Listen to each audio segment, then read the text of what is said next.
Kottayam motor accident claim tribunal കോടതിയുടെ camp ജില്ലാ judge Prasoon Mohan ഏറ്റുമാനൂരിൽ ഉദ്ഘാടനം ചെയ്തു. എല്ലാ വിഭാഗം ജനങ്ങൾക്കും നീതി ഉറപ്പാക്കുന്നതിന് നിയമ സംവിധാനങ്ങൾ പ്രാപ്തമാവേണ്ടതുണ്ടെന്ന് അദ്ദേഹം പറഞ്ഞു. നമ്മുടെ ഭരണഘടന വിഭാവനം ചെയ്യുന്നതുപോലെ എല്ലാവർക്കും നീതി ഉറപ്പാക്കാൻ നിയമ സംവിധാനങ്ങളുടെ വികേന്ദ്രീകരണം ആവശ്യമാണെന്നും കൂടുതൽ കോടതികൾ പ്രവർത്തിക്കുന്നത് വേഗത്തിൽ നീതി ലഭ്യമാക്കാൻ സഹായിക്കുമെന്നും അദ്ദേഹം കൂട്ടിച്ചേർത്തു.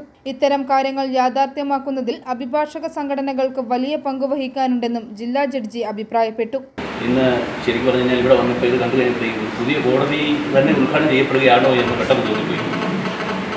നമ്മുടെ ജുഡീഷ്യൽ ഡിപ്പാർട്ട്മെൻറ്റിൻ്റെ ഒരു പ്രധാന motto access to justice all എന്നുള്ള ഒരു ഇതാണ്. അത് പ്രകാരം നമ്മുടെ ഭരണഘടനയിലെ മൂല്യങ്ങൾ അനുസരിച്ച് തന്നെ സമത്വം, നീതി എന്നിവ എല്ലാ വിഭാഗം ജനങ്ങളിലേക്കും എത്തിച്ചേരുക എന്നുള്ളത് പൂർണ്ണമായിട്ട് നടപ്പാക്കണമെങ്കിൽ ഒരു വികേന്ദ്രീകരണം ആവശ്യമാണ്. അതനുസരിച്ച് ഒരു ജില്ലയിൽ തന്നെ പല ഭാഗത്ത് ഒരേ കോടതികൾ ഫംഗ്ഷൻ ചെയ്തു കഴിഞ്ഞാൽ കൂടുതൽ ആളുകൾക്ക് പെട്ടെന്ന് നീതി ലഭിക്കുമെന്നുള്ളത് ഒരു പ്രധാനപ്പെട്ട ഒരു കാര്യമാണ്. അതിലേക്ക് ഇപ്പോൾ ബഹുമാനപ്പെട്ട ഹൈക്കോടതിയിൽ നീങ്ങി തുടങ്ങിയിട്ടുണ്ട്. കാരണം MACT-കളും ഫാമിലി കോടതികളും തുടക്കത്തിൽ ജില്ലയിൽ ഓരോന്നേ ഉള്ളായിരുന്നു. അതിപ്പോൾ പല സ്ഥലങ്ങളിലായി സ്ഥാപിച്ചു തുടങ്ങിയിട്ടുണ്ട്.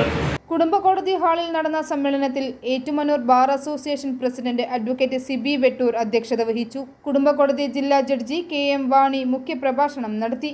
Ettumanoor first class judicial magistrate A Nisa, മുൻസിഫ് അന്നു മേരി ജോസ്, നഗരസഭാ ചെയർപേഴ്സൺ ലൗലി ജോർജ്, നഗരസഭാ councillor Reshmi Shyam, bar association secretary advocate KR Manoj Kumar, treasurer advocate Jaison Joseph തുടങ്ങിയവർ പ്രസംഗിച്ചു. എല്ലാ മാസത്തിലും 2ാം വ്യാഴാഴ്ചയാണ് MACT ക്യാമ്പ് ഏറ്റുമാനൂരിൽ നടക്കുക. i4E news, Ettumanoor.